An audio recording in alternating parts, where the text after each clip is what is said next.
বহুত ভাল কাৰণ মই 25 নং বাগানপাৰা সমষ্টিৰ পৰা মানে কেণ্ডিডেট আজি নমিনেশ্যন দিলোঁ। মোৰ নাম নমস্কাৰ তৃষ্ণা মেধি আৰু মই গণ সুৰক্ষা পাৰ্টিৰ পৰা এইটো নমিনেশ্যন আজি পত্ৰ দাখিল কৰিছোঁ। কাৰণ ৰাইজে মোক বিচাৰিছে, মই আকস্মিকভাৱে মই মানে উঠাৰ কথা নাছিল, কিন্তু যোৱাকালি যিহেতু মোৰ দলৰ পৰা বিচাৰিছে, ৰাইজেও বিচাৰিছে। কাৰণ 25 নং বাগানপাৰা সমষ্টিত যিহেতু খেলি মেলি হৈয়ে আছে, আপোনালোকে নিশ্চয় গমেই পায়। সেইকাৰণে ৰাইজে বিচাৰিছে যিহেতু মই আজি মনোনয়ন পত্ৰ দাখিল কৰিলোঁ। বাকী চব ৰাইজৰ ওপৰত আৰু আপোনালোকে আছে, আপোনালোকে সহায় সহযোগ কৰি যাব। কি হ'ব ফলাফল? ফলাফল ভালেই হ'ব। কোন হ'ব প্ৰতিদ্বন্দ্বী? প্ৰতিদ্বন্দ্বী বুলি কোৱা কোনো কথাই নাহে, কাৰণ মই যিহেতু মই নিজে জিতিম, বাকীবিলাকক মই ইমান ভাবাই নাই। আৰু কিমান শতাংশ ভোটৰ ব্যৱধান? মোটামুটি বহুত ভোটতে জয়ী হ'ম, এইটো ইয়াৰ শতাংশ আহি নপৰে। জিকাৰ যদি এজন মানুহে জিকে, নিশ্চয় বহুততকৈ বহুত ভোটতে জিতে। বহুত ভাল কাৰণ মই 25 নং বাগানপাৰা সমষ্টিৰ পৰা মানে কেণ্ডিডেট আজি নমিনেশ্যন দিলোঁ। মোৰ নাম নমস্কাৰ তৃষ্ণা মেধি আৰু মই গণ সুৰক্ষা পাৰ্টিৰ পৰা এইটো নমিনেশ্যন আজি পত্ৰ দাখিল কৰিছোঁ। কাৰণ ৰাইজে মোক বিচাৰিছে, মই আকস্মিকভাৱে মই মানে উঠাৰ কথা নাছিল, কিন্তু যোৱাকালি যিহেতু মোৰ দলৰ পৰা বিচাৰিছে, ৰাইজেও বিচাৰিছে। কাৰণ 25 নং বাগানপাৰা সমষ্টিত যিহেতু খেলি মেলি হৈয়ে আছে, আপোনালোকে নিশ্চয় গমেই পায়।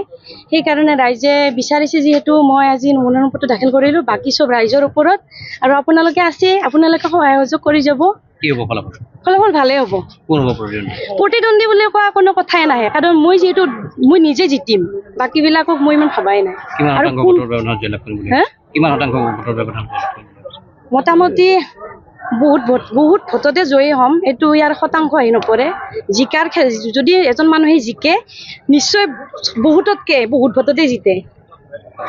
বহুত ভাল কাৰণ মই 25 নং বাগানপাৰা সমষ্টিৰ পৰা মানে কেণ্ডিডেট আজি নমিনেশ্যন দিলোঁ। মোৰ নাম নমস্কাৰ তৃষ্ণা মেধি আৰু মই গণ সুৰক্ষা পাৰ্টিৰ পৰা এইটো নমিনেশ্যন আজি পত্ৰ দাখিল কৰিছোঁ। কাৰণ ৰাইজে মোক বিচাৰিছে, মই আকস্মিকভাৱে মই মানে উঠাৰ কথা নাছিল, কিন্তু যোৱাকালি যিহেতু মোৰ দলৰ পৰা বিচাৰিছে, ৰাইজেও বিচাৰিছে। কাৰণ 25 নং বাগানপাৰা সমষ্টিত যিহেতু খেলি মেলি হৈয়ে আছে, আপোনালোকে নিশ্চয় গমেই পায়। সেইকাৰণে ৰাইজে বিচাৰিছে যিহেতু মই আজি মনোনয়ন পত্ৰ দাখিল কৰিলোঁ। বাকী চব ৰাইজৰ ওপৰত আৰু আপোনালোকে আছে, আপোনালোকে সহায় সহযোগ কৰি যাব। কি হ'ব ফলাফল? ফলাফল ভালেই হ'ব। কোন হ'ব প্ৰতিদ্বন্দ্বী? প্ৰতিদ্বন্দ্বী বুলি কোৱা কোনো কথাই নাহে, কাৰণ মই যিহেতু মই নিজে জিতিম, বাকীবিলাকক মই ইমান ভাবাই নাই।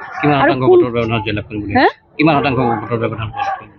মোটামুটি বহুত ভোটতে জয়ী হ'ম, এইটো ইয়াৰ শতাংশ আহি নপৰে। জিকাৰ যদি এজন মানুহে জিকে, নিশ্চয় বহুততকৈ বহুত ভোটতে জিতে। বহুত ভাল কাৰণ মই 25 নং বাগানপাৰা সমষ্টিৰ পৰা মানে কেণ্ডিডেট আজি নমিনেশ্যন দিলোঁ। মোৰ নাম নমস্কাৰ তৃষ্ণা মেধি আৰু মই গণ সুৰক্ষা পাৰ্টিৰ পৰা এইটো নমিনেশ্যন আজি পত্ৰ দাখিল কৰিছোঁ। কাৰণ ৰাইজে মোক বিচাৰিছে, মই আকস্মিকভাৱে মই মানে উঠাৰ কথা নাছিল, কিন্তু যোৱাকালি যিহেতু মোৰ দলৰ পৰা বিচাৰিছে, ৰাইজেও বিচাৰিছে। কাৰণ 25 নং বাগানপাৰা সমষ্টিত যিহেতু খেলি মেলি হৈয়ে আছে, আপোনালোকে নিশ্চয় গমেই পায়। সেইকাৰণে ৰাইজে বিচাৰিছে যিহেতু মই আজি মনোনয়ন পত্ৰ দাখিল কৰিলোঁ। বাকী চব ৰাইজৰ ওপৰত আৰু আপোনালোকে আছে, আপোনালোকে সহায় সহযোগ কৰি যাব। কি হ'ব ফলাফল? ফলাফল ভালেই হ'ব। কোন হ'ব প্ৰতিদ্বন্দ্বী? প্ৰতিদ্বন্দ্বী বুলি কোৱা কোনো কথাই নাহে, কাৰণ মই যিহেতু মই নিজে জিতিম, বাকীবিলাকক মই ইমান ভাবাই নাই। আৰু কিমান শতাংশ ভোটৰ ব্যৱধান? মোটামুটি বহুত ভোটতে জয়ী হ'ম, এইটো ইয়াৰ শতাংশ আহি নপৰে।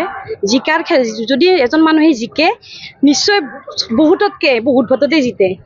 যিকোনো খবৰৰ বাবে যোগাযোগ কৰক 7099017330 লগতে 7099017110 নম্বৰত।